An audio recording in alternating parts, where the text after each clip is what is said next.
Yes, yes, yes. Welcome, welcome, welcome, welcome to Platform the Podcast. Guys, I'm excited because today we don't just have someone who raps only, you know. So we know him through his music that actually turned into activism, community person, politician. I mean, you name it. But one thing he's going to do is he's going to speak his truth and stand on what he believes in. And he's the voice for the people. You know, hip hop artist, like I said, community leader, activist, you know, Connecticut's own Joe Grits the General. Yes, yes. Welcome, Grits. On time, man. Love, I just always want to give you I hate saying flowers, give you your trophies for what you've done in the community before I even stepped off the porch, and definitely with the hip hop game. And for those that's probably watching that know, just your union and your bond with your husband, Dolo, and what y'all did for my growth to even what I'm doing now. Like, definitely was pushed and inspired by y'all. So I gotta put that out there. That gotta be like on the record. I'm learning to say that word, on the record. On the record? Yeah, right. You gotta get into all that right. The verbiage has to be right about now. Definitely. And you know what? Off the top, I have to say, I always salute you. I love you. I don't have a problem with saying that to everybody. You know what I'm saying? I love the General. You came home from jail with our business card. Yes. And rest in peace to both of them, Chauncey and Dolo, because Chauncey gave it to you and said, find them. Find them. Shout out to my niece, Erica. Card, and it's been in my wallet ever since. Like, literally gave me a card, and it was early in my incarceration. And through the years, from the 4 years, I came home and I found y'all. You did. You did. When you were on the Hill, and I told Dolo, I said, yo, Joe Grits on the Hill, he at Smooch House. He want to meet us. Yeah. You know what I'm saying? And said you came home with the business card. That was dope, because even then that show, first of all, Dolo and I both have been fans of you because you've always been outspoken. Thank so you. we used to read different things about you in the paper. Thank you. And we like, yo, who is this crazy dude? Like, what the hell? This dude is nuts. But what's crazy is that I didn't know that we knew you. Now fast forward, of course we know the triplets. Who don't know Peter, Sparrow, and John? Who don't know Donna? You know what I'm saying? Mm-hmm. We just didn't know that was the family of, when you was one of them. But so tell us how you got the name Joe Grits. Oh, so I basically got the name in middle school, 7th grade, growing up in Washington Village. After school, me and a couple of my homies, my male friends, we all of us go to a homegirl of mine named Raven. For those that know Raven Epps, we all went there, and salute her mom Jeannie. We all used to go there, and her sister Erica, who's probably a year or two younger than me, used to always cook me grits, always make me grits. And I love grits. And my friend, my right hand man at the time, Brett, she made him bacon, and that was our favorite go-tos. And it was one time that we wasn't supposed to be in Jeannie apartment. It was after school. She was at work or wherever she was. Right. And literally, when we knew she was coming, everybody run through the back door. And me just being the jokester, the jokester I am, I told Raven and them, I'm not leaving. And I stood in the kitchen, I'm not leaving. And she took the pot and threw it, and it hit my chest. The grits? The grits. And we Raven. I hope she watched Auntie is bad. Yeah. And it became a joke, because our thing was, Joe, at the time, Joe sacrificed himself for the hood. Like, he took one. I got caught. Everybody got out the, Right. So that was like the joke. And then a little further along, when I started writing and doing the music, my brother was like, he's like, you need a rap name. And we couldn't come up with a rap name, and he just was giving me different ones, but he kept putting Joe in front of it. So the first one was Joe Gums, and that was because I had braces at the time. Okay. And when you don't clean your braces good, I didn't. My gums inflamed, and it was kind of like big. Oh, right. Popping out, and everybody, obviously viewed that. So he was like Joe Right. Gums, but it just didn't have a ring to it. Joe Gums is crazy. And then he literally, my brother LP was like, Joe Grits, Joey Grits, Joe Grits. And from then on, it just turned It's into wild. what you view today. Yeah.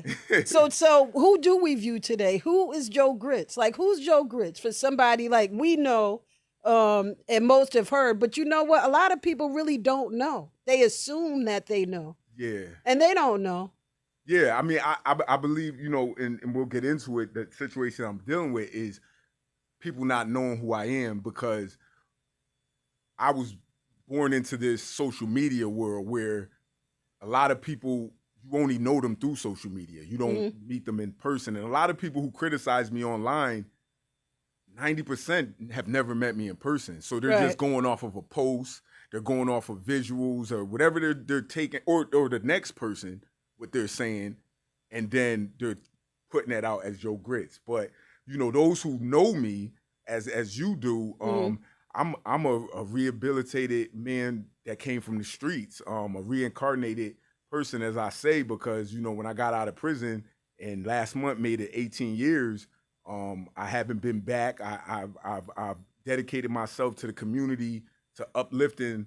Not, I used to say just the Black community, but the whole community. I've done things for every race, and every establishment that you could think of to make well-rounded cities, and not even a city, because as you know, I'm a born Milwaukeean, but I spent the last 20 to 25 years of my life in Bridgeport, back and forth, Norwalk, Bridgeport, hanging in Stanford, hanging in New Haven, Waterbury, and Hertford. So that's who I am. I'm a community leader who I'm realizing who cares too much about things. And I at the same time, I care so much, I have the I don't give a F attitude, because I'm going all out for whatever I care about. And I think the people who don't understand me judge me wrong for that. And to this day, now I'm being prosecuted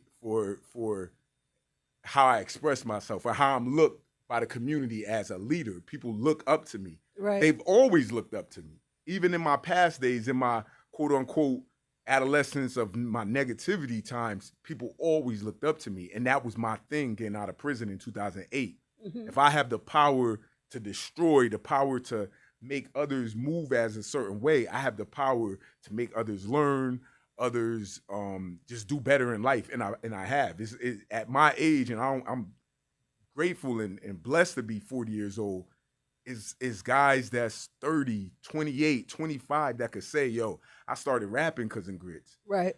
It's politicians, and I always big up my DeJuan Wiggins or Kadeem Roberts, people who I know from childhood, and they seen what I was doing in the community, and they said, yo, I'm going to do that. And they took it further than me. Right. And I'm proud of that. Just like I know you and Dolo view what I have done with the music and said, dang, he over here at the Grammys, he in Miami, so that's a big and blessing for me, like, and that's who I am. That's who I am.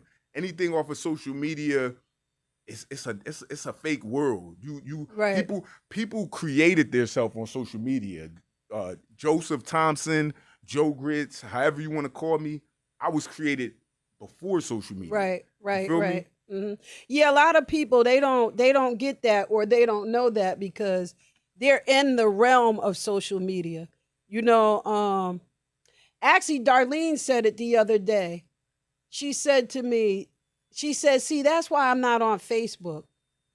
And I never even looked at it from the way she said what I'm about to say. She said, I'm not on Facebook because it gave people voices that wouldn't even have a voice. It gave people, you know, and she didn't use the word platform, but what she was tight about it, because what you just said is that 90% of people, they see you on social media, they don't even know you. You're judging you based off of something that they read, something that somebody else said, something that somebody, or maybe it's something that you posted, I don't know. Yeah. You know what I mean? But 90% of the people, they really don't give you a fair shot. That's why I really don't care what people say about you, because I know who you are. Right. You know, and a lot of times it's hard for us to not fall into the trap of social media and not respond back to the person there. Right. But it's not regular. So I'm just saying that this is me loving you, saying that to you, that I know it gets difficult. You know that you're going to hear a lot of craziness about you. But see, the real strength and the discipline comes in and not responding. Yeah. You know what I'm saying? I'm just learning that. Yeah, not responding. As bad as you want to, you know, and as bad as, because you're dealing with human feelings also. You know what I'm saying? So but the real discipline and the real strength is when you don't respond. You know what I'm saying? Because you don't need to turn around for everything everything is gonna try to knock you off course anyway. Right. You know what I'm saying? But we can't respond to the naysayers or the negative people and all that other stuff, especially when we know that there's 10% who do know the truth. Right. Who do know grits. You know what I'm saying? And but I just want to say that because Darlene did say that. She's like, I can't stand Facebook. You know? But see, Instagram it was just pictures at one time. Right. Right. You know, and now it's turning into a mini Facebook. Yeah. Every app is turning into like Facebook more. Yeah. Yeah, you're right. More you could write and all that. Yeah, you could write, you could say whatever you could. And the crazy thing is that people believe these things that people are saying. Oh, listen, sometimes I'll get waking out of my sleep or somebody a screenshot and send something to me, and I'll be like, oh, for like, when that happened in my life, or wow, like, you know, and I know for myself, being somebody who has humor, trolling, where people could literally say, like, I could just be either laying in bed or sitting on the couch chilling with somebody and just write, oh, I'm in Hartford riding a horse. Mm-hmm. And everybody would laugh and be like, oh, he in Hartford. And somebody know, like, Joe is like right next to me just chilling home. Right. Or, you know, wherever I'm at. Right. So, you know, yeah, social media is just, you know, when trolling and that type of things was invented, it gave everybody, like you would say, just a voice. Everybody's a comedian. And then, but me just being somebody, like I said, I've been who I am before social media. I know when I step in a room, I could speak and articulate and do things the same way I could do it on social media. Right. And I know certain people who are funny, you know, they're funny and all that stuff. They posting memes on social media, and then in person, they're dull, they're dry. Right. Or they can't go into a courtroom, or they can't go into a political meeting and still talk the way they're typing on, on the computer. And we know with AI, anybody could do that now. Right. You don't have to have a brain cell in you. One type of intelligence in you. Right. You just go and type something, and it's gonna make it seem like you're Shakespeare. Right. Yeah. But see, that's what attracted me and Dolo to you, because you were well spoken. Okay, this was on the front page of the Norwalk Hour. All right. And then I think didn't you make a song against one of the mayors? Yeah. And I don't want to say life comes full circle, but think about that. That's from 2003, 2004. I was judged for my freedom of speech and the First Amendment 20-something years ago. Right.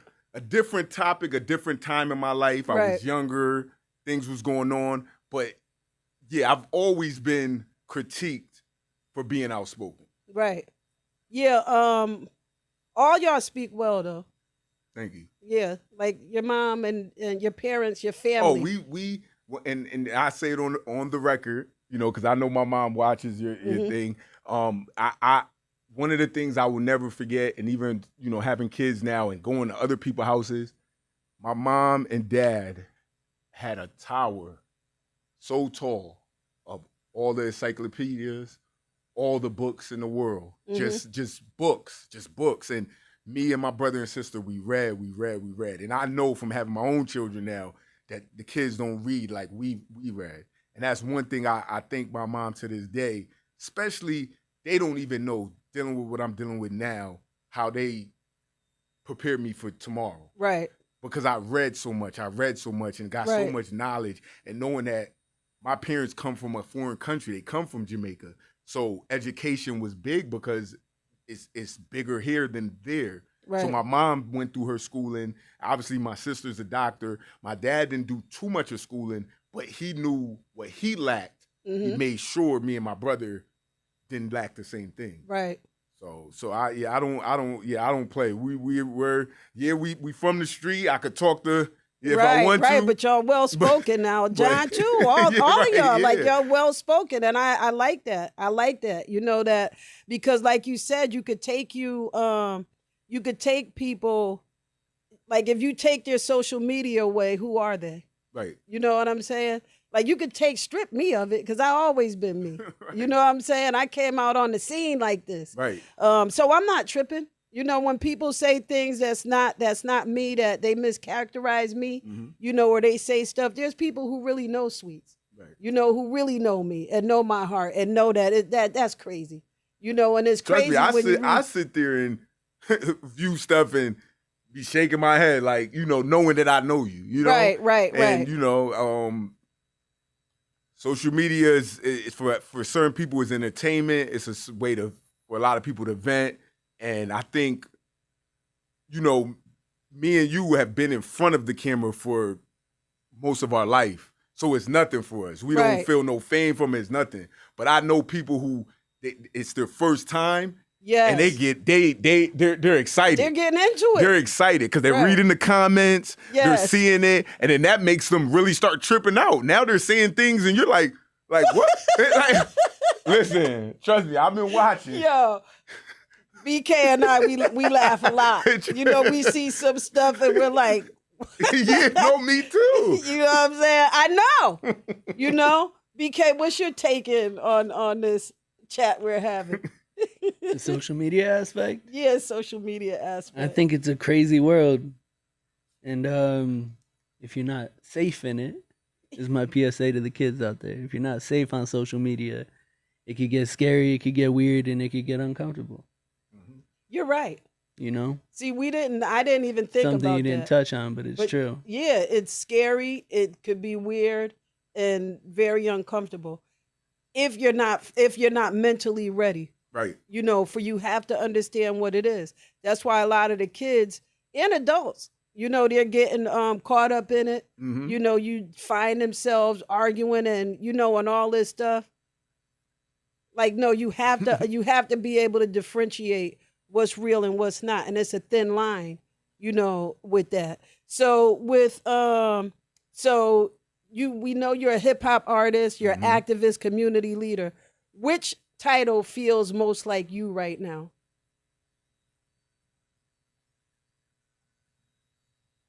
Like, are you feeling like a hip hop artist? Are you feeling like an activist? Or are you feeling like I think the way I deliver things, all of them in one. Okay. Because I'm delivering the same messages in all of them. It's not, and I don't want to out any rappers, for instance, but I'm not one of them rappers who say stop the violence or you know, or whatever, you know, save the children, this and that, and then you hear my song and I'm like, shoot them up, bang bang, shoot them up. Right. That's not me. So when you hear my last few projects, the street consciousness I'm pushing, that's the same man that you're gonna meet, because everybody knows my music is retrospective to my life. So it's, you know, so I feel like I'm all of them. I just know that I got so many platforms to push things out. I could push the music out. I could get in front of the city hall and talk to the city council. I could even through my clothing line, through Walk, I could show the purpose of moving forward. So I feel I'm all in one. All of them. Yeah. I agree. I could agree with that. So when did you realize that your music was bigger than just making songs? Because like you just said, you could get in front of the courthouse, you could go to, you know, City Hall, you could When did you realize that it was bigger than music?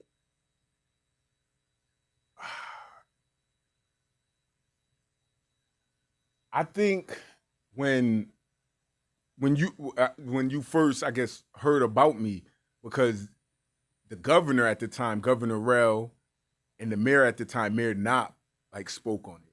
So at that time, I was 17 to 18 years old. So to be that age and know that it's a couple guys all around the town and the city rapping as well, and maybe skillfully better than me, but for some reason they're picking up on something I'm saying, that made me know I had a powerful voice. And then 4 or 5 years later, getting out of prison and saying certain things, and this, the new mayors of Bridgeport and Newark and the new governors and the news is like reposting everything, you know, just to know that I had Fox 5 from New York. Like, I'm having outside of Connecticut, media and reporters and things like that reach out and want to know like what's on my mind. That's when I knew like I'm powerful, and that was music first. That's what led me to the activism and the political side, because I had to think like, if what I'm saying is reaching everybody and is making people think and shift their life, if I cut the beat off and say the same thing at a city hall meeting, it'll do the same, and it Have worked. the same effect. Had the same effect, and to be honest, I think it had a bigger effect. Okay. Because I think with music and hip hop, it get kind of limited when, especially in my community, when they expect me to still be Joe from 15 years old talking about selling drugs, or Joe from 18 talking about selling drugs. Right. It's like they're looking at it like rappers supposed to be this way. They're not supposed to sound like, you know, it's not even that many rappers today. I mean, I know there's one guy, D1, in like Louisiana, and J. Cole once in a while, and Kendrick once in a while, but everybody else is still speaking on pop, you know, the ills and negativity of the Black community, not Right. what I'm trying to put out there. So Right. BK, we have something? A little We do have footage a or little something that we can check out at Grits? Yeah, let's see what we got. Let's see what we got. What's this? Oh, wow. 8. So what's going on here? So that was, I believe, 2020. Earlier, the peaceful protest started near McLeavy Green. use this footage It tomorrow. then moved Oh. to the department where the That was movement 2020 at Officers used the pepper they spray started. after Oh, Look at wonderful this. picture. That's a wonderful Yeah. picture. It started out as a rally at the Green, McLeavy Green in Bridgeport, Connecticut, and it was a rally at the time for around the George Floyd situation. But the thing that it escalated to, me and another activist, is like, we want to speak on those that we know from Connecticut that died from police brutality. Carnell Williams, Kuda, Jason DeGrom, a few others like that. So we end up marching to the police station, and it just went left. And I was maced. And I believe after I came to, as far as my eyes being cleared, we end up going That's on the why highway. they were dousing you. Yeah, with it, so right here. Yep. And then so then we went to the highway, and that was a peaceful protest. We just we wanted to we figured a new way in Connecticut to be heard. I learned that in Atlanta. I was in Atlanta, and I did that with T.I. and Killer Mike, the rappers. I viewed them do it, and I was with them on the highway, and I thought about it. I said, let's take over, try the same thing in Bridgeport on the connector, and it worked. And then we also slept outside the police station for about a week, and it changed a law. So, and once again, it was peaceful.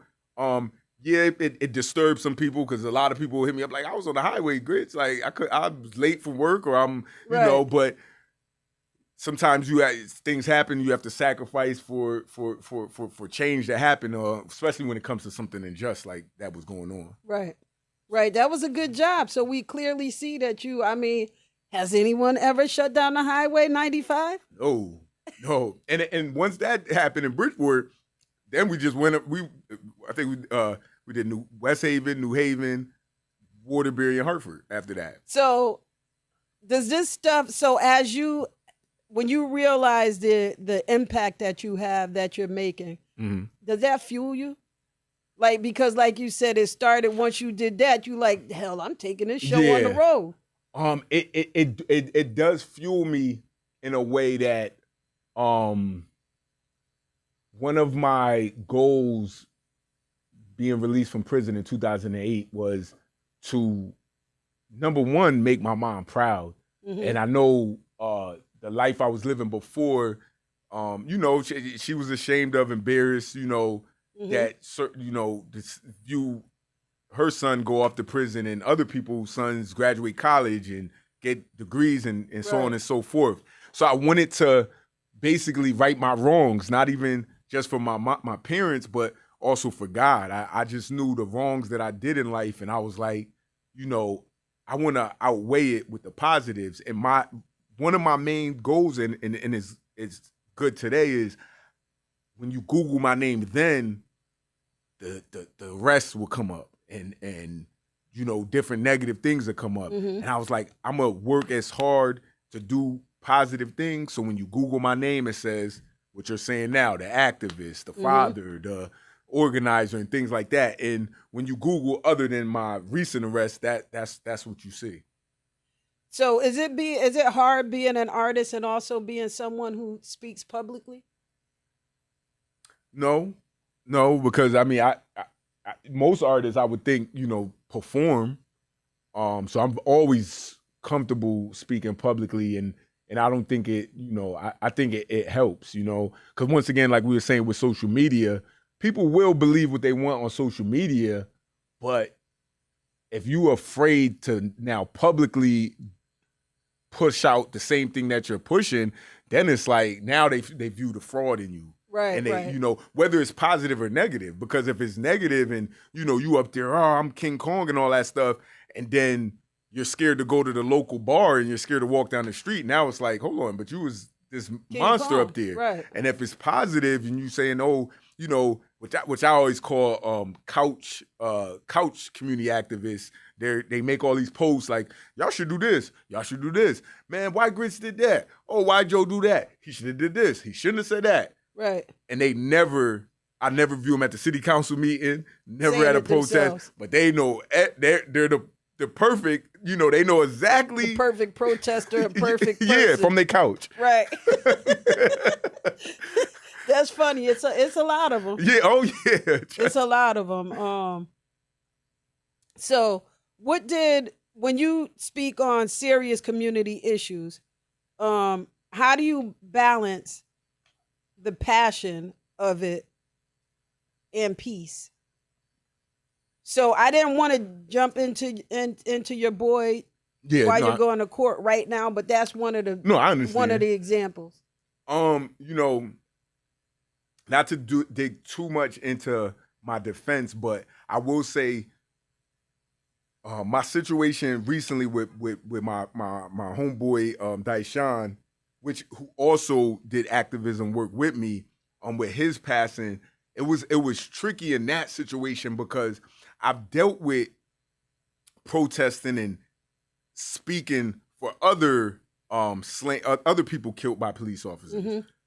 But this was the first time it was somebody who like sat with me and stood with me. Right. If it was somebody else, he would have been with me doing this. So the mental frustration and me expressing myself, it was a little, I feel like a little bit more of a boost because it's personal as far as like if it was a brother or a sister. Okay. But I still conduct myself and handle myself the same way I handled the last 12 police brutality murders in Connecticut that I fought for. Right.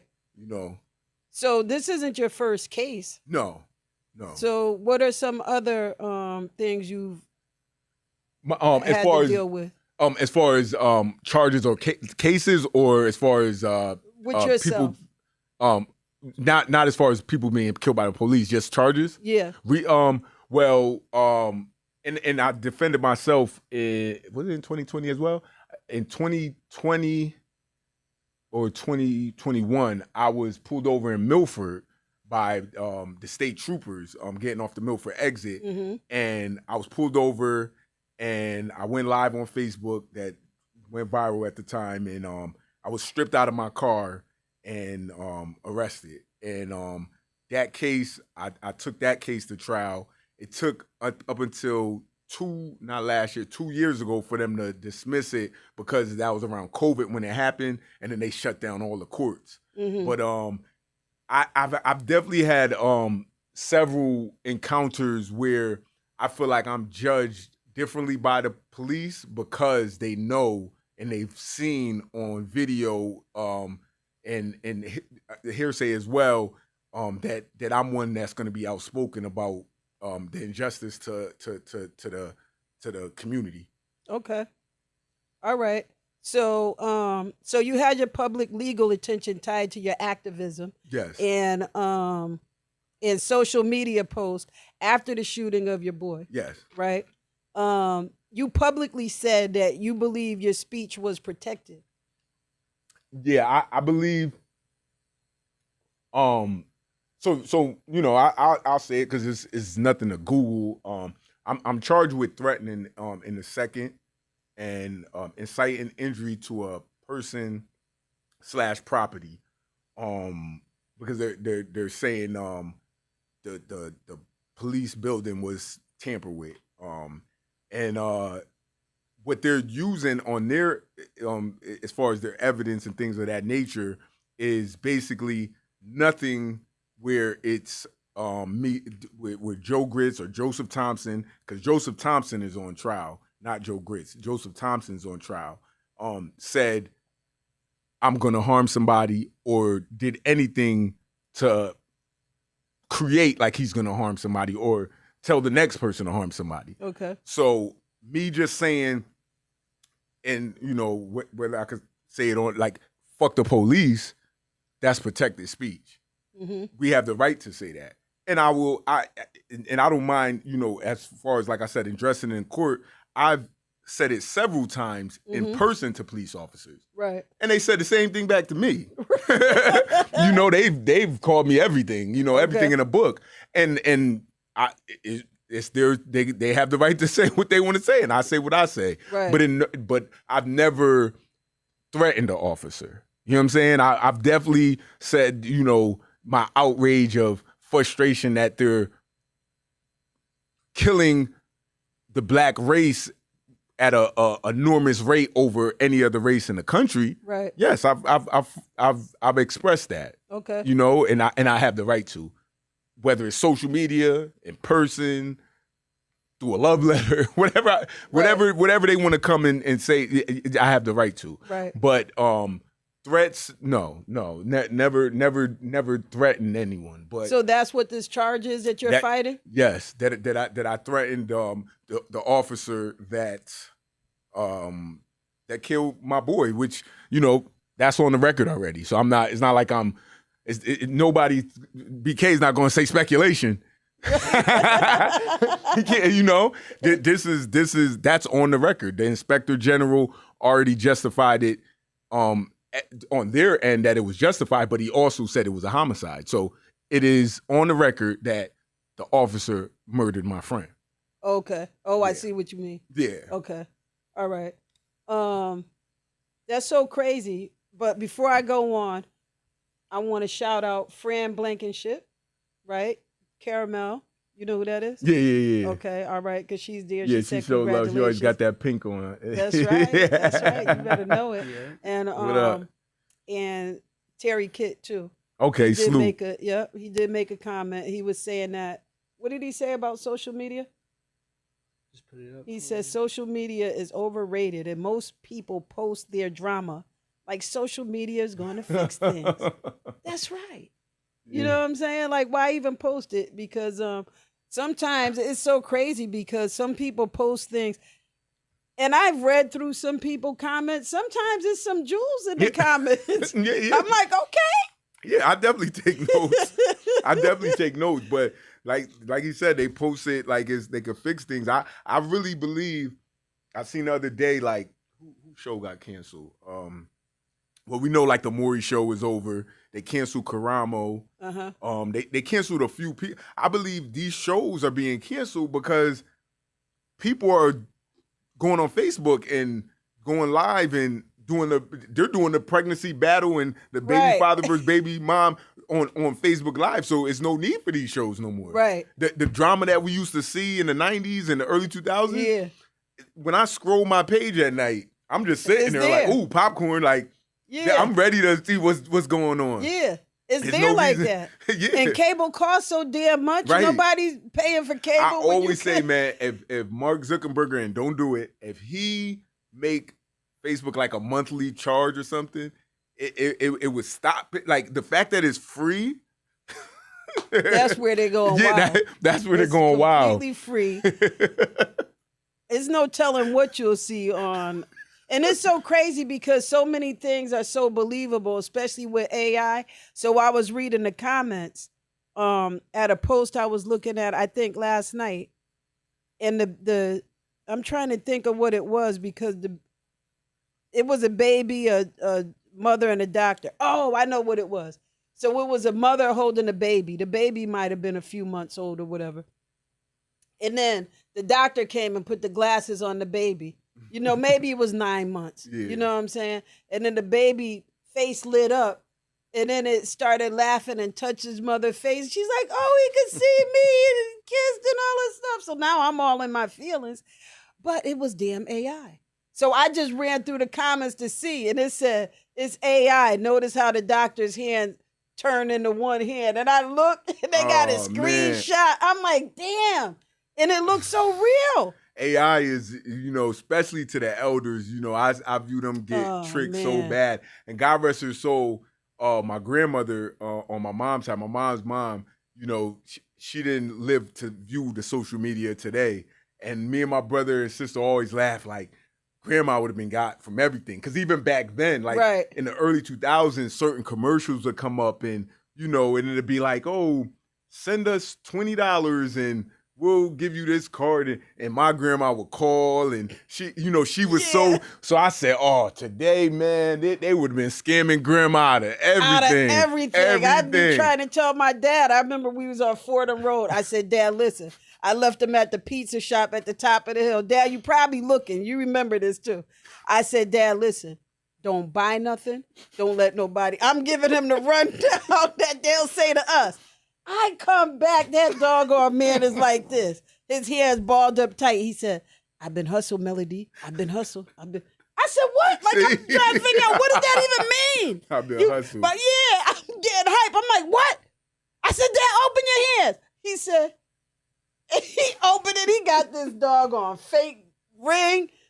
I said, where'd he go, Dad? Which way? He said he went that way. Now, you know what Fordham Road looked like. I was tight. Yeah. I said, Daddy, I told you not to buy a thumb up. I've been hustled. What does that mean? I'm telling you, and man. See, I've been hustled isn't a bad thing. That just means somebody came up to you and sold you something. Yeah. But now, I've been hustled to me is a bad thing. Yeah. I'm like, what? Oh, what? Because he was hustled. Yeah, yeah. Like, he using it right, but not right. You know what I'm saying? He's using it like, I just bought some hot goods or whatever off the back of the truck. I'm like, oh, my God. But, yeah, the way AI and stuff is now is crazy, and it's dangerous for the seniors. It's dangerous for the seniors and for the kids. Even for the kids, yeah. Somewhere else, and, it's hard to prove things, and it's a gift and a curse. I know when it comes to court proceedings as well, I believe they need to understand that as well. Mm-hmm. That is just because reference just using BK, just because something says BK doesn't mean BK even wrote it or did it or did that. Like it just say I could right now just create a BK account, take all the BK pictures, even watch how BK write and do the same thing. So knowing that, it's like we got to be careful with how we you know, like if I use BK for instance and put, and I know BK wouldn't say it, but fuck niggas with BK picture and his name. Mm-hmm. Now the whole South Main Street, they want to knock on BK doors. Right. Ruin me real quick. Yeah, and you feel what I'm saying? Yeah. And now he's gonna really probably have to like prove like that's not my page. I didn't create that. Right. So it's it's the AI and all that is you know the And way they people could make you say it. and they the could make crazy him thing. say They it. could That's make even- him say it. That's like the one they got a Trump walking down the street with heels on and Yeah. switching. I looked at that. Yeah, I'm like, I mean, he even stopped for a minute, and I'm like, they have it so tight, his hair blow up a little bit. Like they literally got Trump walking down, and that's crazy. That like it's crazy. But now back to Daishawn. Okay. What did that experience teach you about power of voice and being watched when you speak up? If anything, what you have in this case about it now? Well, from what I've gathered, I was targeted immediately. It wasn't like they. So my charges stem mainly from social media. Mm-hmm. So you got to think, right? And I'll just keep using BK because he's right there and I'm looking at him. After that tragic murder of my friend, which they didn't know that was my friend. You know, I'm not cool with any officers to know that. Why was my page or any page with my name under it like scoped out? Mm-hmm. Why they didn't check BK's? Why they didn't check Sweets? Mm-hmm. You know, one of y'all could have made a post that just say, "Oh, that was wrong what they did to the kid in Bridgeport." You know, and so for that for days after or a day after to be zoned in on me, you know, it made me feel, you know, that I know from prior situations that I'm just targeted. I'm targeted, and they know I, like you said in the beginning, I stand on what I stand on. And even that night that he passed, I was the last person to leave the hospital. Everybody left, family, friends, the police left. I was staring in the rain, talking to the news, crying. Right. You know, so I believe they you know, it's a target on Joe Grits. Though I feel like this is a case for everyone, freedom of speech, because I feel like we all speak freely every day. It's an example to be proven through Joe Grits. You know, let's set let's set it through him. Like, look, we're gonna stop him, and then that's gonna make everybody under him or everybody who believed in him to back away, and not be the same. Yeah. So how does that make you feel? Like, how do you stay strong when you're so misunderstood on a legal, from a legal perspective? Allah, God, you know, God has definitely been the one that's like keeping me chin up and looking forward, because obviously it's pressure, because at the end of the day, and what we didn't mention as much in all the titles under my name, I'm a father, you know, so just thinking I have a baby, you know, my youngest will be 1 year old next week. And then I have a autistic daughter who's 8, and then my son turned 19 next week. So my son, I think, the first on Monday, and then Wednesday my young son turned 1. So that is what was just, you know, keeping me afloat, and no matter the outcome, and you know, I could have been like many and just took whatever plea because I'm scared. No, I stand on my innocence, and I know, like I told my mom 18 years ago when I left prison, I'd never go back to prison for something wrong. You know, drugs, stealing, fighting, things of that nature. But to know that something I've used as a gift for most of my life is now being used at like it's something criminal. I could deal with whatever the fate is and stand up and be proud, and I know my ancestors, because I'm you know, a big studier of Muhammad Ali, Malcolm X, Martin Luther King, Stokely Carmichael, so many leaders before me, and I know that they'll be proud. And despite obviously the anger of losing me that my mom has and my children mothers have, and my older son understanding, but the two youngest don't. I know they feel away because I'm somebody resourceful for their everyday life, but I know they feel the same, that he's not going because he was disturbing the community of any nature. So that keeps me to feel good. Right. So have they come to you and tried to offer you something about this? Yeah, but they're not. Their pleas is all convictions and all time. Given some type of time. Really? And not even like a nollie. Especially if you think about it. This happened. Everything they're accusing me of is from the beginning of April of 2025, and now we're in 2026 in May. Mm-hmm. And since then, it's never on file of you hearing me in any type of physical incident or anything of that nature. And you would think, like, I know when it comes to nollies, being through the system in my youth years, it's usually, okay, we'll give you a nollie, and if you don't get in trouble in a year, we'll throw the case out. I just went a whole year. Right. And, so I like I said, I think it's just using me as an example. They should use Donald Trump as an example. If you want to, somebody who uses his freedom of speech, his First Amendment, right.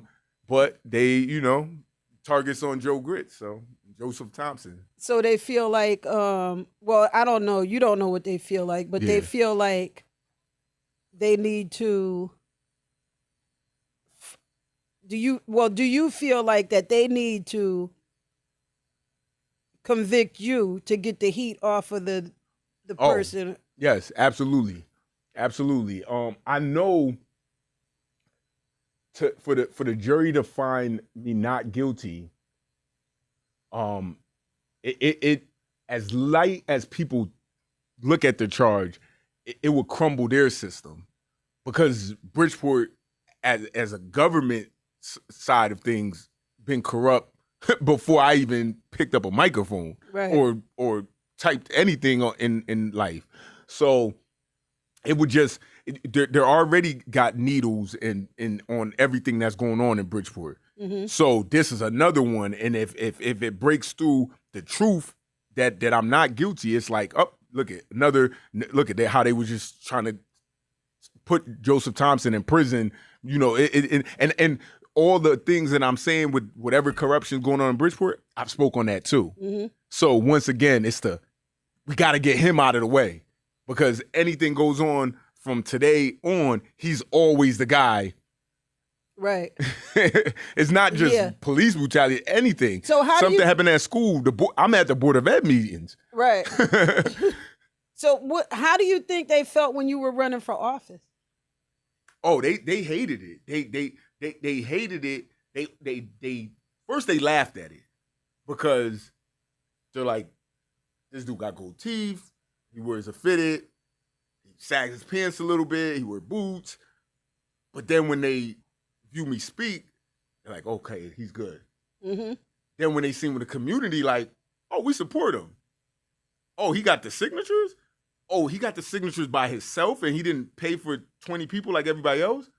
Oh, when we riding all over on the North End, this dude with the big, huge calf muscles is walking up and down and getting everybody in the community. They all by myself, getting everybody to sign my stuff, sweating. Now they like, oh, he's the real deal. He's serious about this.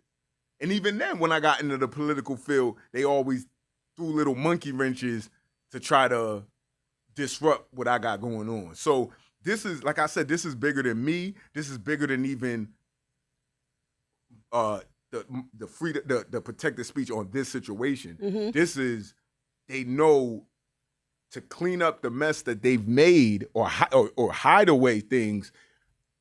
They gotta take some of that the head of what's going on. So then the body, it falls, and everybody else is like, oh shoot, they convicted Grits. Nobody's gonna speak no more. Do you think you have people in your corner? Yes. And no, yes. I definitely know people are in my corner. Do I think it's the people I thought? No. Definitely not. But people are in my corner, and at the end of the day, this only showed me who's really in my corner, no matter what, and who's not afraid. Just like what you said earlier, and I love you for that. It's like who's not afraid to say they in my corner. Right. Because a lot of people say they in my corner, but because of the certain negative light I get or who they're associated with, they won't loudly speak on it. They won't because then it's on like, they won't stand on it. And it's sad because these are certain people that I've stood for them no matter what. Right. I've risked my freedom, my life, my income, working and things like that, getting job opportunities. I've turned down job opportunities from the mayor and the government to say, nah, I'm rocking with my peoples. And people don't understand that. You know, they don't understand that. It's if I wanted to turn coat and be what I say on the other side, I could have did that. I've been in private meetings plenty of times with people that's like, Joe, if you shut up and you get it fall off back, boy, you'll be the head director of the YMCA or you'll be the president of, and trust me, I see throughout the community the people who have took them positions. Okay. Never did a day in college, never even read a book. Right. Somehow they're the CEO of Boys and Girls Club. And it's sad, but like I said, I stand how I stand, and I fear God. So I'm not worried about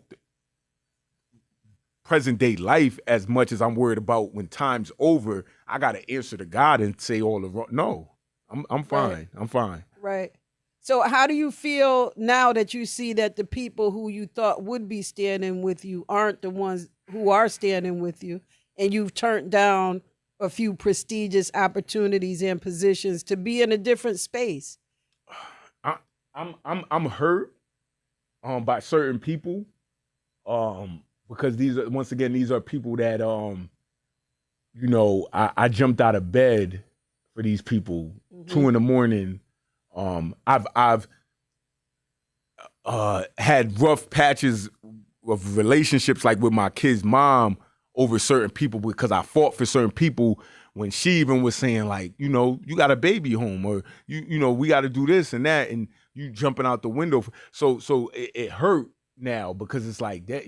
I messed up certain situations in my life for people, and then when it comes to the chips falling for me and things, getting critical for me, these people ignoring my messages, they're acting like they don't view it, or they're calling way after the time that I need them, and it definitely hurt. And even the certain people that I messaged back, I still tell them I love them, because I analyze certain people, and I know certain people are not as strong as me, and certain people are in fear that they'll lose their job or they'll look another way because of this. And so just being the godly man I am, I still love them.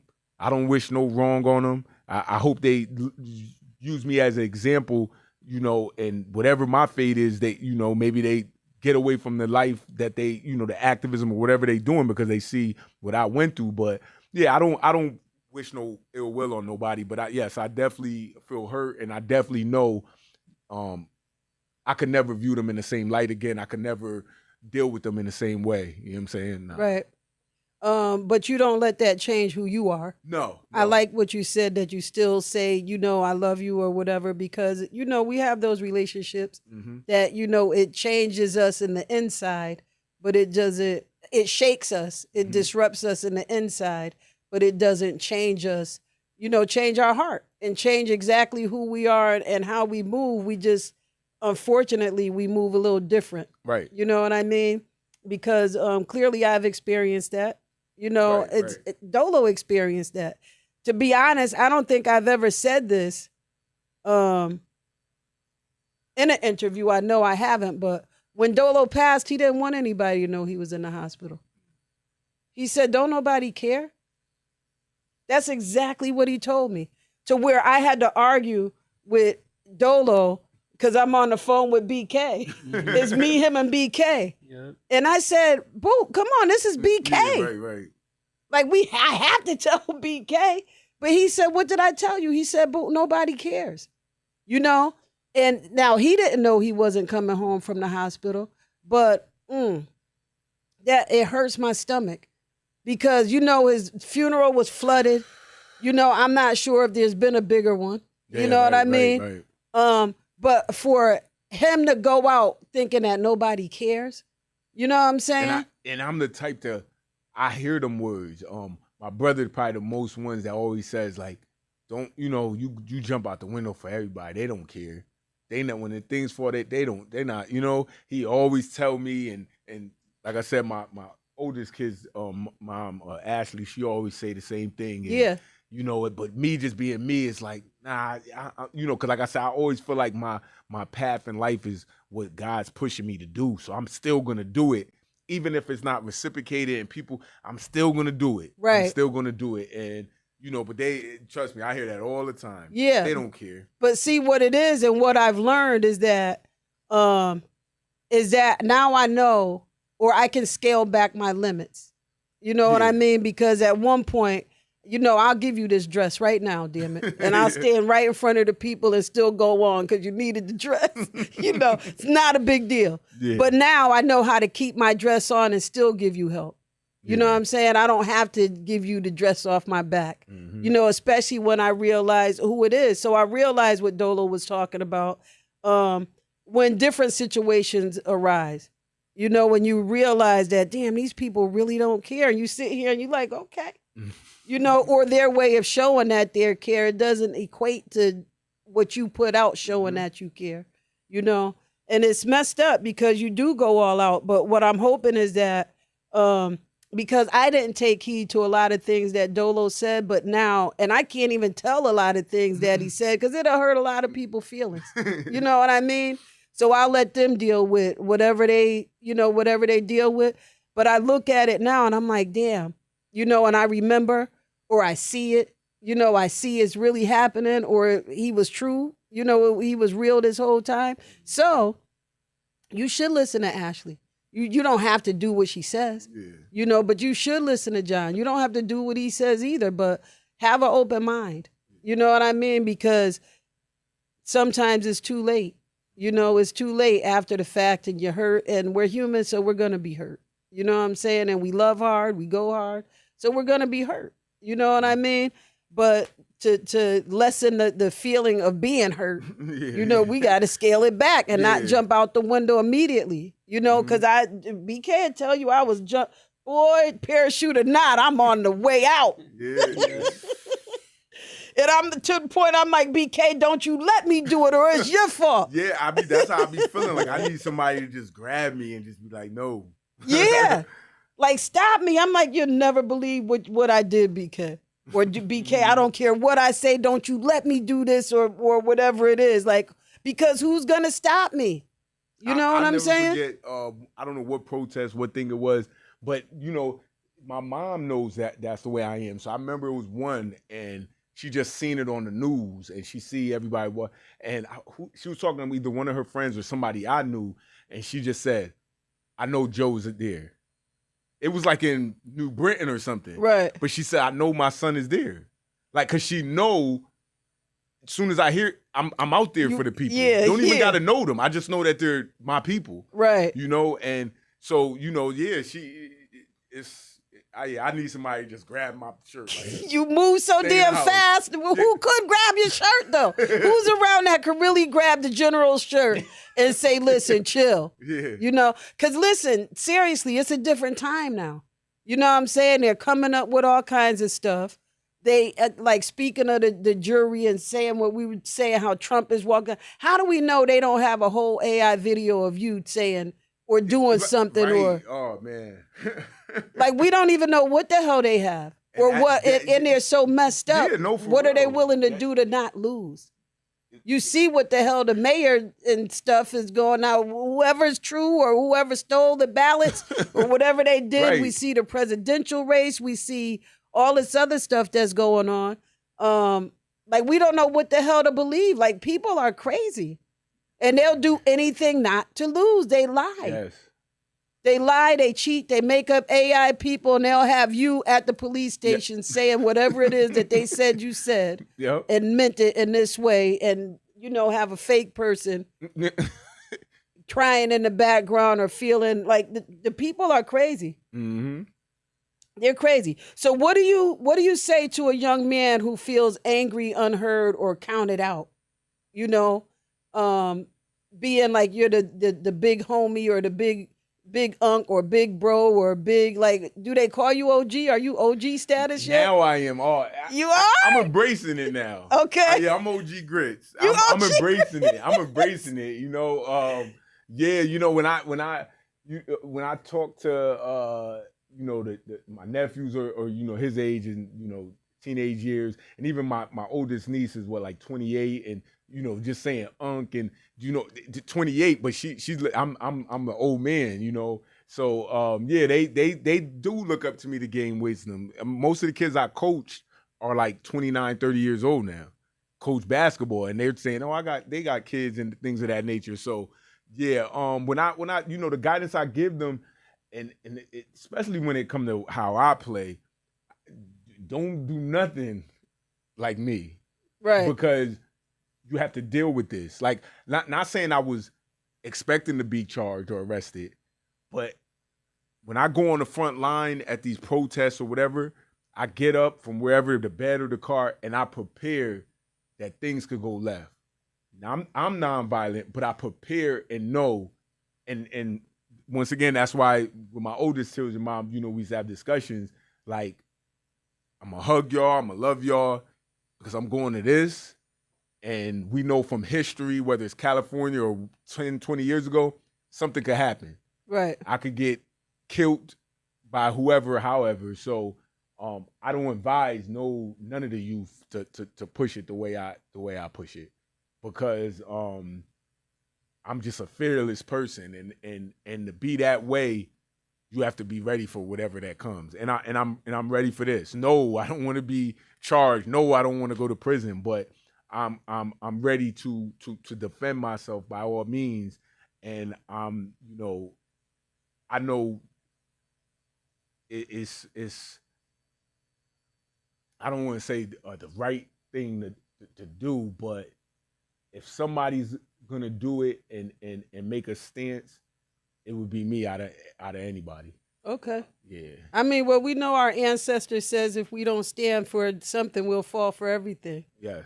So I mean, so what is it that you want to do? So after you beat this case, after you win this, like, what do you want to do? Do you want to be in the politics, or do you want to be an activist? Do you want to be in office? I want to continue my community leadership, maybe tweak certain ways that I was. Obviously, the whole discussion we just had.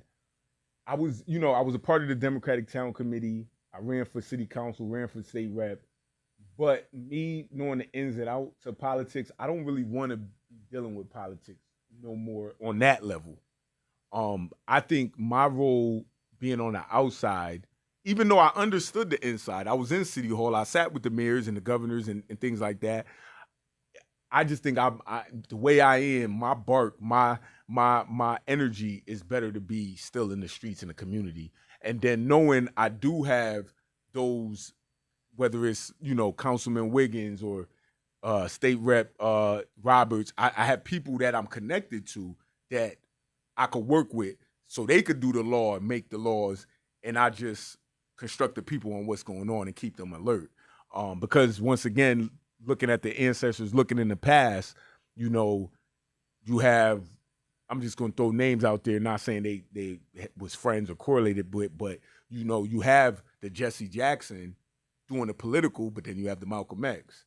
You have the Martin Luther King, but then you have the John, can't even think of his name, but one of the other, congressmen. And, you have those in that position, and then you have those community leaders and and I just feel more comfortable over here. Okay. I feel, more comfortable speaking outside than speaking inside. So what does a future in that looks like? Like, so how do you make a future of it? Financially? Yeah, financially also. You know what? And that's I'm just thinking of so much discussions me and my older kid's mom that had, I don't know, because it's so passionate and truthful of me. I never asked for $1 to speak for anyone. Right. Even when sometimes when certain people give me things, I'm like, nah, I'm good. I think the first time I spoke at Yale University and got a stipend to speak to the law students, and that was like, because this is what I love to do. So, but now learning, I'm risking my freedom, and then I've dealt with, I've marched with Martin Luther King the third and Al Sharpton, and dealt with Al Sharpton and seen that you can't even talk to him until that dollar amount is right. And let me tell you something. Speaking of Al Sharpton, it's crazy, but Al Sharpton, community activist, the whole thing. But years ago when I was little, so you might have just been walking. Okay. Big Al Sharpton. Big Al Sharpton represented Tawana Brawley. Okay. Do you remember this case? Mm-mm. Okay. So Tawana Brawley claimed that she got raped. Okay. So she got with Al Sharpton. He a big mouth. He, he's going crazy, and and so you got all of New York behind him and all this stuff and da da da da da da da. She lied. That was our first, and so now Al Sharpton is like, what? Just like Bill Clinton. I did not have sexual relations with that woman. She got the juice. Like, what? The same situation. So sometimes I was saying that because I was in a situation. Well, I'm not going to say I was in a situation, but there's a situation, right, where everybody's rallying behind this one particular person, and it's all lies. Mm-hmm. I'm like, it's the same exact Al Sharpton and Tawana Brawley case. The girl is sitting here lying. Tawana Brawley had us all in the house in our feelings. And if I'm not mistaken, I think it might have been a white guy, that raped her and got away with it and all this other stuff. And she had this lie laid out. And the same thing what you would say, she getting the people behind her, she going in. Wow. The story's getting even more colorful, and you know what I'm saying? Come to find out that she lied. Wow. And now he has to go back to the people. She admitted that she lied. Yeah. You know what I'm saying? I dealt with some similar things, and that's one of my own things to say, like, I gotta start reviewing before I jump out the window for certain situations, because I've dealt with situations where I'm like, starting, getting everybody going, and then I find out something was missing. Like somebody did something to trigger something, but you got me defending you because you making it seem like this person came at you, but you didn't say you started it, and then it comes out in broad day, and now it's like, you Al Sharpton in this situation. Now I'm like, oh man. Yeah, and so I was saying that to say, because you brought it up. Now he learned, so he learned from the Tawana Brawley stuff. He learned how powerful his voice is, how impactful he is, how he can get people motivated. So he did all that stuff. I feel like that was the turning point for Al Sharpton.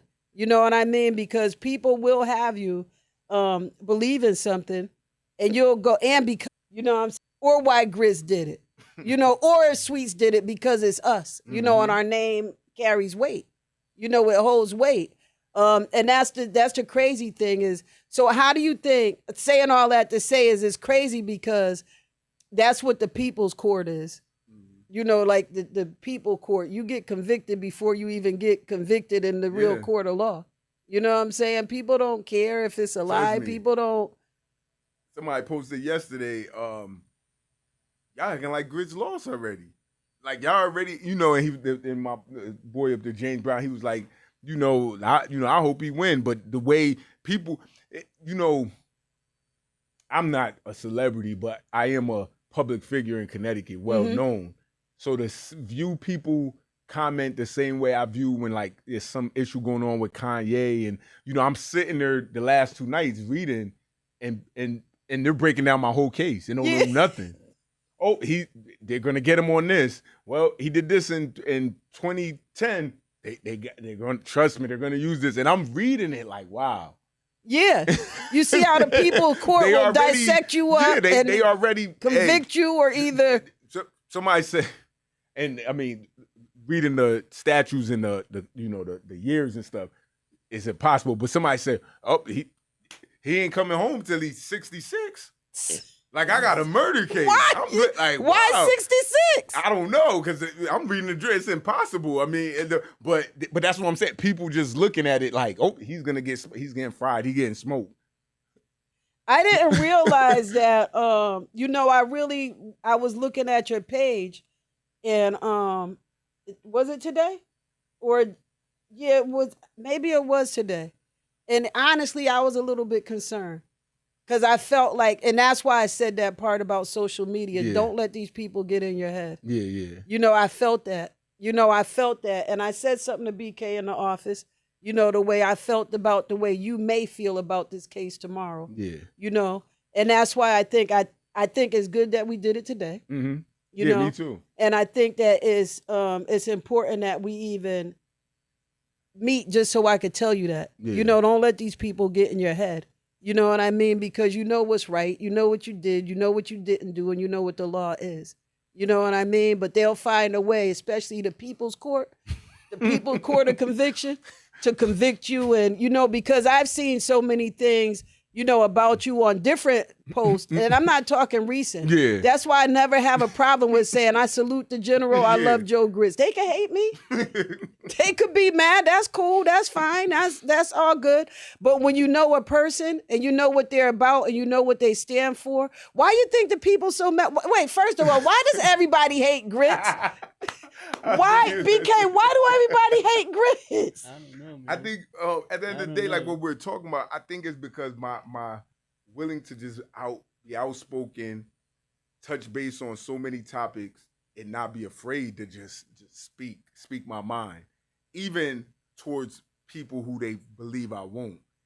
So many people who I won't even say my friend, but like we was cool, whatever, and I will speak out against them, and they'll be like, I can't believe he did, but that's just me. Like I can't never, if I feel something is unjust or wrong, even my brother, like he knows quick, if he posts something, whatever, or he does something at home, whatever, I'll call him. And so that's just been me. My mom will be able to say the same thing. She just say, since I was talking, I'm the one that's gonna probably get popped in the mouth, but I'm gonna be like, well, why we can't go to Disney World? Yeah, you the one that's gonna talk. I'm the one that's gonna talk always, but that's what I believe when it comes to that. And I coined the phrase everybody hates Grits and use it for my benefits as far as financially selling t-shirts and things. But I believe it comes from that, and also how much love I get, because you don't realize when you say salute the general or I love Joe Grits, the person who disliked me, that boils they're like, especially when it's somebody like you of your stature, like somebody who's known, popular. It's like, I can't believe, because when they see me in pictures with the mayor or the chief or celebrities or whatever, like the more I continue to do good, they hate it. Right. And when I beat this case, they'll create something. Oh, he must have told. He snitched or something. Right. He only beat it because he's working for them. Like, I already seen that already. Like, oh, they're not gonna. He's police. They're just I don't know, when it comes to the hate I get, it's like extra hate. I'll be like that because I made a post and I loved it because, speaking on the ballot stuff, one of the ladies who's accused of the ballot fraud, me and her always had discrepancies and back and forths in the political stuff, like hard body, private, public, whatever. And I ran into her the other day at the courthouse, and she's facing her situation, and she said, I'm praying for you. And she's an elder Black lady, And I said thank you, and she said you view how it is, when the chips are down and such and so forth. But it seemed genuine, and I loved it because no matter my ill feelings for her, I don't want to view, and she's, like I said, she's an elder. I don't want to view this black lady in prison, and she don't want to view me in prison, no matter what we disagree with. Right. So for those that I view certain comments the last 2 days, it's like, like, wow, like you hate me that much that you want to view me in a prison cell. And most of these people are the people who allegedly do similar to what I'm charged with. And they don't realize if they can convict off of something similar, who says you're not the next target? Right. So it's kind of like, but I don't get that. I don't get it. I don't get how people just hate people that they don't know, or comment on stuff like that they really don't know or don't. That's wild to me. To be treated or be. But you know what? So that's what social media brings. So whereas it didn't travel as fast as it travels now it's just a push button away. Yeah. And that's probably why it accumulates for me so much, because before social media, and I just, like, I keep using BK, but before social media, if BK didn't like me and he knew of you a little bit, maybe whenever you came around and somehow my name brought up, he could tell you, right, yo, why you mess with Grits, blah, blah, blah. And like I said, it'd be rare if you lived in New Haven, you're never coming around Norwalk or something. But now with social media, BK could make one post, and now 20 other people that don't even know Grits, but they rock with BK so hard, we believe in everything BK's saying about Joe. You feel me? So with social media, it's different.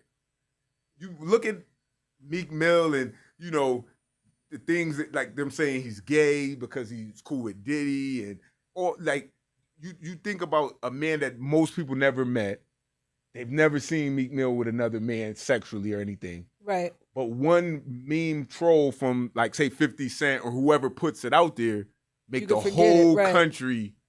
And obviously it hurts Meek Mill brand and what he's pushing out, and good thing he keeps his head high to continue to move forward. But that just shows you the power of social media. Right. And then people like us that never met Meek Mill believe it. Right. Are looking like, wait a minute, look at him. Yeah, and then go investigate and be like, he did wear a pink shirt. Yeah. Why he got rhinestones on his pants? Yeah, you start breaking them down. Listen, I got a friend like that. When she go like that, that means he been touched. So we way in Long Island somewhere, and we dancing. Yeah, we at this party or whatever, and so I'm on the dance floor, and the dude is getting down, and I'm like, yo, where my girl go? I'm looking around. Hey, I'm rocking. I'm looking. I find her way across the thing, but look, this is how she is. She like this. She said. So she talking about the guy I'm with. So now I turn around and I look at him, and he like this. I mean, he's dancing his ass off. I'm like, yo, you're nuts. Everybody hasn't been touched. And she tries to convince me that the person been touched. I'm telling you they've been touched. I can't even act like her voice because everybody will know what I'm talking about, but she swear everybody's been touched. And bring out proof too. That sound like my brother. That's how he is. Everybody was touched. You better walk straight. Don't lean. Yeah, everything gotta be straight. Or he's a body boy. Or he a body boy. you put the bottle down wrong and it go like that. I'm like, he looking like, wait a minute. Yeah, wait a minute. Something going on with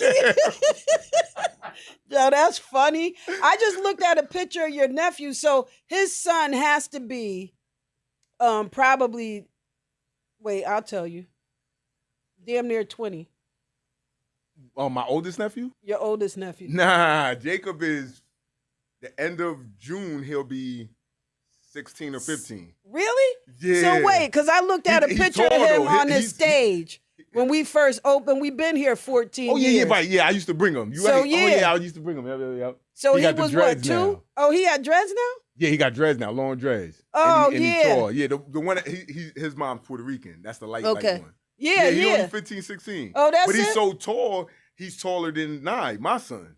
Really? And my son be I thought he 19. was. I was thinking about him because I seen the picture. I said, "Damn, it's crazy because he must be almost 20." But see, and that's why, because when him and Nye was around each other, Nye's not about to be 19.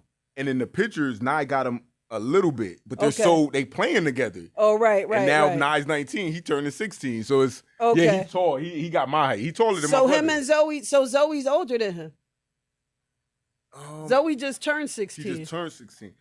Yeah, he either 15 or 16. I'm trying to think what year he was born. Yeah, 15 or 16. Definitely 15 or 16. No more than that. Definitely no more than that. Yeah. Yeah, but you would think he's 18 or he Yeah, even got a little I thought mustache. sure what? I thought sure that he was probably like almost 20. Meanwhile, Nye turned 19 on Monday. That's and crazy. He's short. Yeah, that's crazy. That's wild. I was looking at a picture of him at Zoe's birthday party because all the memories came up. I'm like, Lord have mercy. So let's talk music real quick before we wrap stuff up. What's going on? Well, let me ask you, what song what's one of your song that tells your story best right now? Oh, for the record, keep this one going. Black Men and Black Boy Don't Run. You know what's crazy is, now let me flip this over because up here I have music includes Black Boy Don't Run and Stay Up and Beauty in the Struggle. So I was gonna, Beauty in the Struggle too, because that was that song. All the words wrap around my whole last year of life. Okay. Yeah. Only reason I said Black Man because it's based on me saying, what I deal with as being a black man, and the good and the bad. And then Black Boy revolves around this whole case, me being pulled over, me being arrested, Daishan being murdered by the police. Okay. Like I said, in Beauty in the Struggle, I'm just speaking on everything, the struggle I'm dealing with my parents, my brothers, sisters, sicknesses, graduation, everything. Yeah. So I think I cut myself off with the Tawana Brawley thing, but I was alluding to your future, like financially. How are you going to secure your future? Are you going to do it through activism, through community? Yeah, my like I said, this trial, people was like, oh, I can't believe he's going to they putting him on the trial, so they definitely got everything because they're putting. No, I asked for a speedy trial. Okay. So it wasn't like they just like, oh, we got him. I asked for a speedy trial because it definitely hinders having the pending charges hinders what I do. Like, like I said, I've spoken at colleges, Yale, Harvard,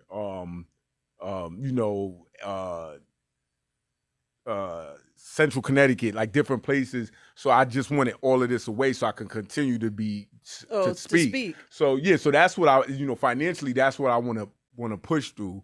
I've spoken to, people, friends of mine that's in the political field of like, even organizing my, nonprofit and things of that nature. Cause I'm a speaker. I love speaking. I always continue to do music. Is just rooted in me. No, I'm not, 21 looking for a record deal with Def Jam. I believe no matter what, I'm just always gonna want to record and because that's the first way I was able to express myself.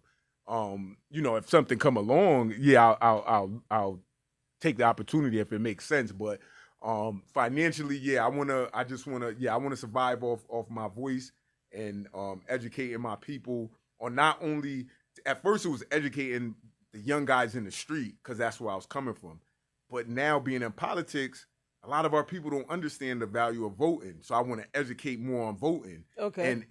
And every phase of my life, I get a lesson learned to educate more on whatever. So after this situation, I'll educate more of my people on trials, going to trial, because a lot of people just scared of trial. Right. So I want them to know, like, you have a fair chance to, go forth and be found not guilty. So what about representing yourself? Like, what's up with this, Attorney Thompson? Like, well, over the last 15 years, first of all my motor vehicle cases, I've represent myself. Mm-hmm. Before they rest in peace to the Norwalk courthouse, when it was a Norwalk courthouse, they hated me because they like, oh man, we just want $50 from him or $250. He gonna take us and I would sit right there and be like, nope, I didn't drive that fast and I didn't prove it. So, and that was my little study just to feel comfortable in that setting. Okay. And then my cousin Tashida, Attorney Roberts, once she finished her law school and got more into it, I kind of just watched her, learn from her. And my favorite show is Law and Order. I've always just been intrigued in law. Mm-hmm. Sitting in the courtroom tomorrow won't be my first, and it won't be my first trial. Like I've watched in the last 2 years. I've watched maybe 5 or 6 trials because when I advocate for the people dying in the streets, I go with the mom who wants the justice or whatever the case may be. So I just I feel comfortable representing myself.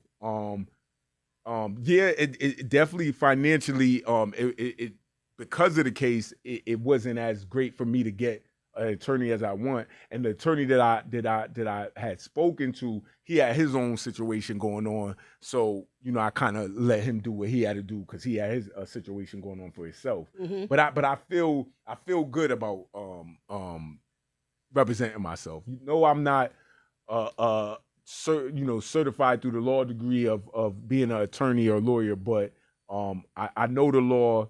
I'm a great reader, great responder. I've been studying this past 2 weeks all night. And in this past year, just gathering things to defend myself. Because if anything, I could defend myself. If this was a murder charge, I'd definitely have a lawyer. If this was I don't know, any other case, but this, I'm being charged with speech, something expressing myself, something I've done my entire life. So if anything I could defend myself on is that. Right. Yeah. Like if you're gonna stand on something there, but I'm gonna roll the dice with this one. Right. No, that's true. That makes perfect sense. So you just said it too. You've been doing this for years. So what keeps you from quitting? Like what makes you not want to say, you know what? Because you've been in and out of courthouses for years. You've been, in the judicial system. You've been in the streets. You've been fighting everything for everybody. Like I'm saying, listen to John, listen to Ashley. Hear what they say and be open-minded. Like what makes you not quit and say, you know what, damn that day, I'm not jumping out the window for nobody else no more, Well, I'll contemplate that after this not guilty verdict. But I know with this situation, as my mom would say, if you spoke to her, I'm hard-headed. I'm never quitting nothing. Even when I got into politics, and it started out like people playing around, Mayor Bridgeport Grit, Mayor Grits and stuff like that. mm-hmm. Once I apply something, I go forth with it. So that's just been me. When everybody my age was smoking weed in high school, and I'm never smoking weed. And I kept with it for the rest of my life. Like that's the type of person I am. If I say you can't win or you can't run for city council, ran for it. You won't be in the Democratic Town Committee, did it and won. Right. That basketball, whatever. Like if I determine something to do something, I'm gonna do it. I'm not gonna quit. Right. I'd rather win or lose and than quit, because I got children watching me, and I got people that look up to me that now I'm realizing that I don't even know, that I'm hearing now, like out of nowhere, people messaging me that they're watching me, so I know I quitting is not losing is not an option, and losing quitting is not an either. option. So now what about with your music? My music going to continue. As you listen to a lot of my albums, my last album was called The State of Connecticut versus Joseph Thompson. So I've always implicated my life into my music. So, that was that. And after Friday, by Sunday, you know, I'm quit. Maybe Friday night. You know, the way I get with the pen and get to the studio, a Not Guilty song might drop. Right. You know, so I'm gonna continue to speak through my music. Well, the trial starts tomorrow, right? Starts tomorrow, and you know, it's not, like I said, it's not a murder charge, so it shouldn't last more than Friday or Monday. Okay. You know, it's not too much like in play as far as the witnesses and the evidence that it should last more than Monday the most. Okay. All right. So after the trial, what's next for Grits? Right after a celebration. Okay. After that, celebrate. I know, because I don't drink. I just started drinking like the last couple years, like in November during my so. I said, yeah. Everybody know November now is, you know, Scorpion season. I do drink during November. You know, I celebrate. You do? Yeah. You'll catch me with a bottle or something. So, you know, to I celebrate. always said you was stunting. Whenever I said, Grits do not drink. He don't do a damn thing. Yeah, I really don't. But I always tell people, I'll be like, you're not having true fun if you can't celebrate and have fun without drinking or doing anything. Right. You know, so I tell people like I'm gonna have fun. I don't have, but yeah, for this I'm gonna definitely pop a Bel Air bottle, something. We gonna, you know, I'm gonna celebrate. But what you be sipping on, Grits? like if I'm at the bar, like I sip like a Long Island or something like that. One. That's the Moose days. When I used to go to Moose with Ashley, you know, you get Long Island or something, or Henny and Coke or something like that. But at home, I'm like wine. I like getting wine drinking. Oh yeah? Yeah. Because I could be home like tonight, and you know, while I'm studying, doing my work, watching TV, and just like have a little wine. Like I drink wine. I definitely drink wine. Okay. But yeah, after this, yeah, I'm gonna celebrate. I'm gonna be humble. You know, thank my supporters. Thank the fairness of the jury, and continue to be who I am and speak out when it's necessary. But hopefully this will like once you win this, it will, I don't want to say calm you down, because I don't want you to calm down, but I do want you to be disciplined. Yeah. I want you to be more disciplined. Definitely. I do. Because I know it's so many things that you could do, so many people that you can talk to, and so many people that you can help all around the world, not just in Fairfield County or in Connecticut, you know, or Atlanta, or, you know, I'm talking internationally. No, right. You know, my and like that visits snippet. Africa all the time, so like definitely. I love that he like what? I'm so envious of that. He got the walk tees out in Africa. Yeah, so I love see that. them. Yeah, I love that. And they love him. Yeah. Like, what the hell's going on? The guy he met out there, he messages me all the time. If you can look at my post, he writes in. Where are they? Nigeria. And my dad's 50% Nigerian. Wow, I forgot what my brother said we are, because my brother did the ancestry test, so he knows. Yeah, I did it for my father. Yeah, my brother did that. Yeah. I said, Dad, 50%. Right. Yeah. That's a lot. That's a lot. Yo, that's a lot. That means Big Ma or you Grandpa. Ride around with the flag now. Yeah, I got one. You see it in front of the studio? Oh, I didn't even look. Look on top of the piano. I got a damn flag out there now. That's real. It may not be a Nigerian joint, but it's definitely an African flag out there. But I said 50% is a substantial amount, Dad. That means one of your parents. Wow. He said, Melody, just tell me that I got a drop. All I need is a drop of Indian in me, and we off to the right. race. Get some. He got 1% Indian. I said, Dad, you got that drop. Now we got a call to get to the bottom of this, what we do with the drop.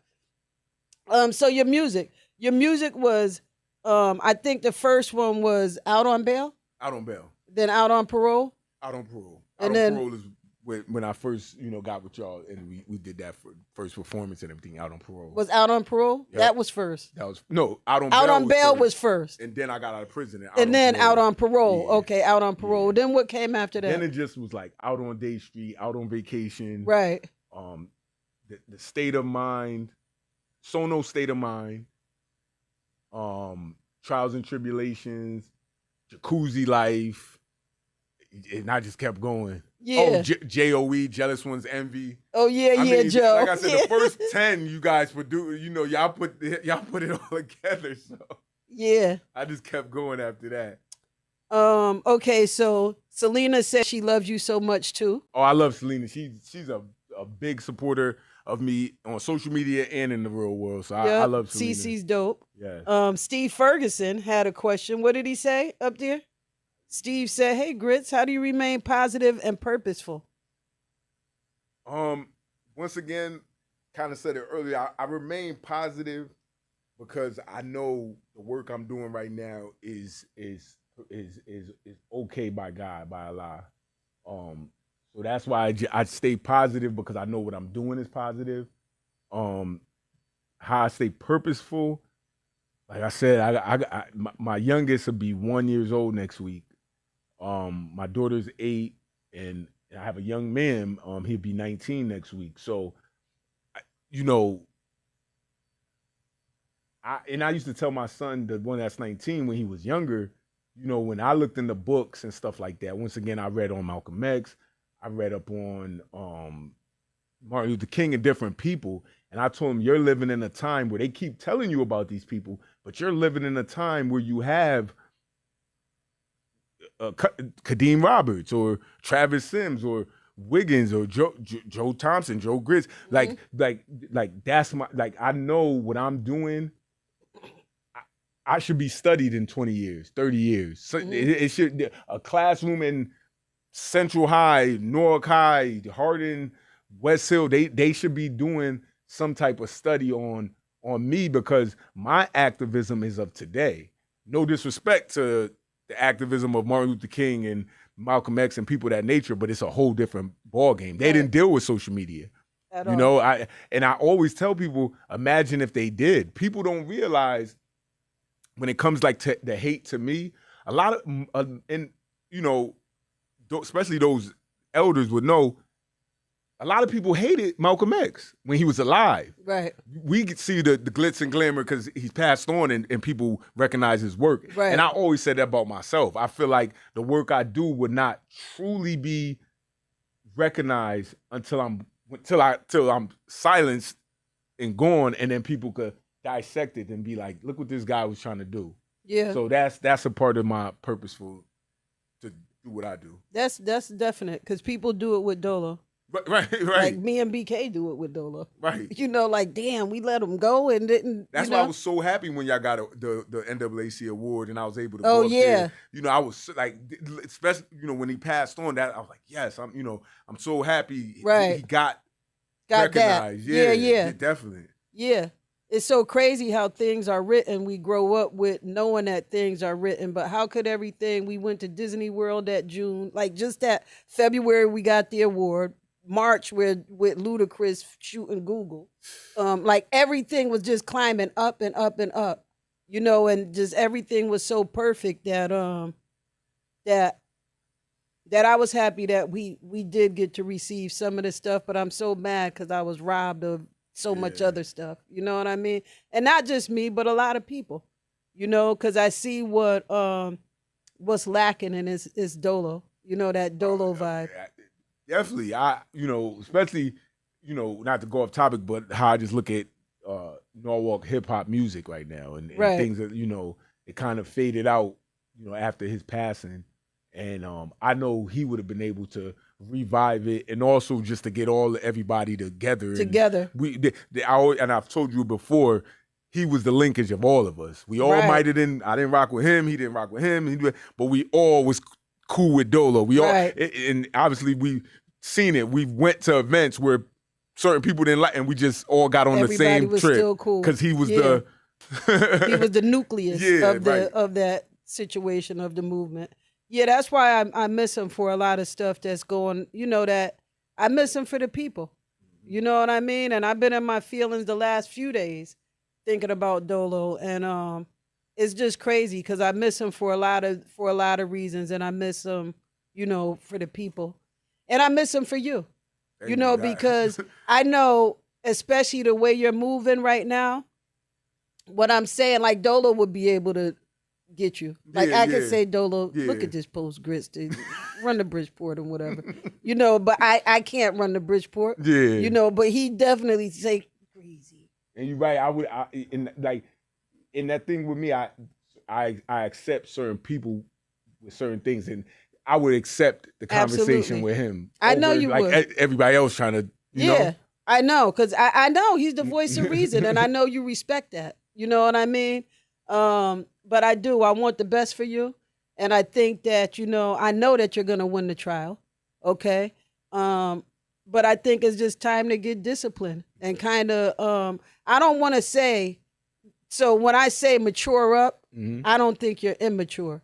I just think that now you're 40, you're reaching a different stage. You know what I mean? You got and the world is your whole stage.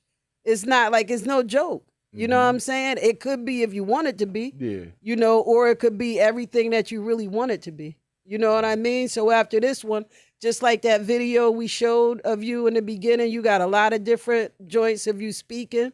You know, get that reel up and start shooting it out to these damn talk shows. You know what I'm saying? All that stuff.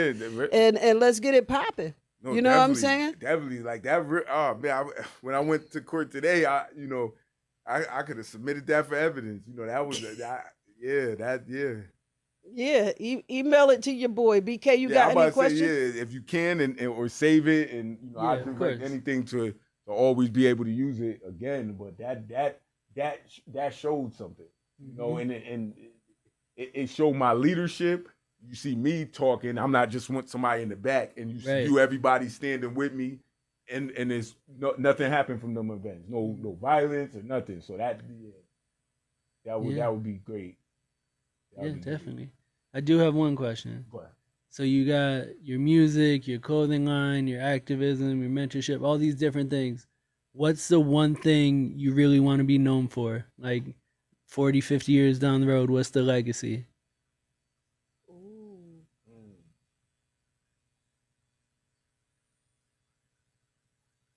One thing I think I want to be known for, and it's truth be told, obviously it would be from the people that speak on it and their moms, but my fatherhood. I think everybody views pictures on Facebook, so you be like, oh yeah, he's around his kids, but I know if them speaking up or their mom speaking up, you'll realize like how out the way, like I really go hard for my kids, to be around them and love them, and even their moms to make sure they're straight and things like that. Like, so I think I want to be known for that, because everything else would be, I think everything else could be criticized. People will probably say, well, he's doing the activism wrong like that. He's not a good rapper. He is a good rapper. Or you know, Walk 19 is dope. No, that's a corny clothing line. But I don't think nobody could say, my parenting, I go beyond for my kids. You know, even if it comes to a dispute with their moms, like, and they know, that's one of our number one things I say. We can argue about whatever, but don't put the kids in the mix of nothing, because you know, like I love them, and even with everything I'm dealing with now, like I said, my chin is up. I'm ready tomorrow. I'm ready Friday. My kids is the only thing I keep thinking about. I just left my daughter coming here. Like I just like just thinking about them so much, and you know, my daughter being special needs, and she's 8. She don't understand what's going on. You know, my son that's turning 1 next week don't understand what's going on. My 19-year-old, who I'm gonna go see after I leave here, he understands, and even that's gonna be hard, because I gotta tell him, if anything goes left, you the boss now. You know, you gotta step up. You gotta make sure your mom good, your sister's good. You know what I'm saying? So that's the only thing. If people could dispute anything about my life, but that father thing. And you know, even from the father, daddy, daughter did, even just watching what Dolo did and him and Zoe, like I was so inspired, and that's why that was probably one of the biggest hurts for me with him, was like, I wish he could see me doing my thing. So proud. Yeah, man. I look at his pictures with Zoe, and then I look at mine, and they like similar, like they playing the piano, me and my daughter sitting there banging on stuff, and so you know. But yeah, fatherhood is that. I can personally say you've gotten that started just through mutual people that we have.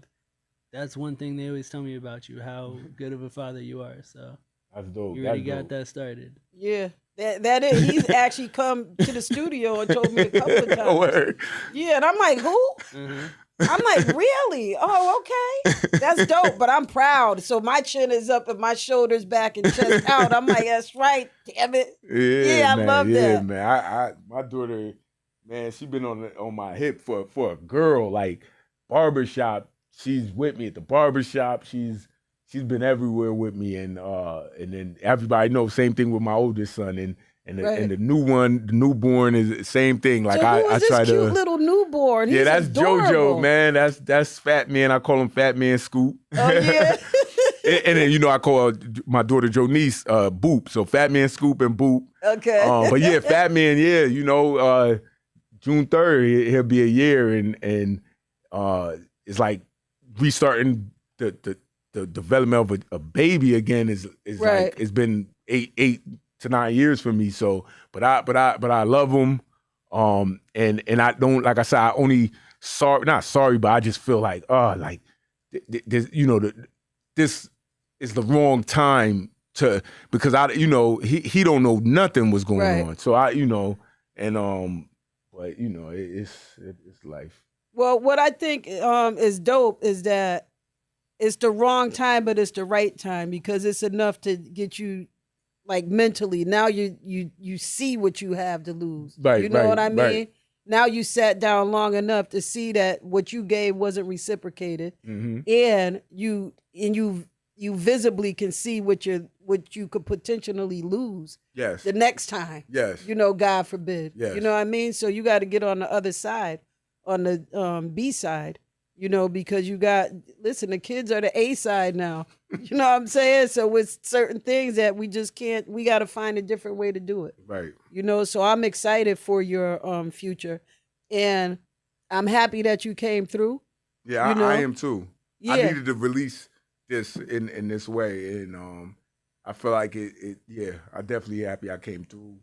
I'm gonna share it when it ends, and it's something that's gonna be on your platform and out there. Right. That needs to be out there. Is there anything that you want to say to the people before we go?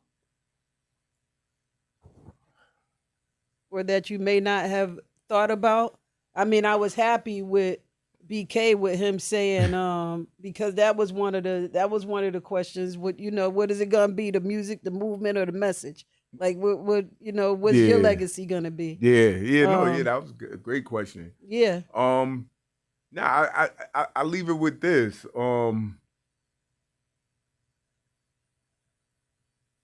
We'll hear say for days to come about Joe Grits from good people.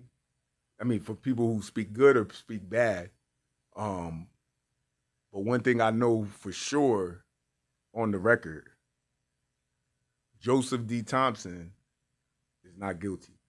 Okay. That's what I'm talking about. Yep. And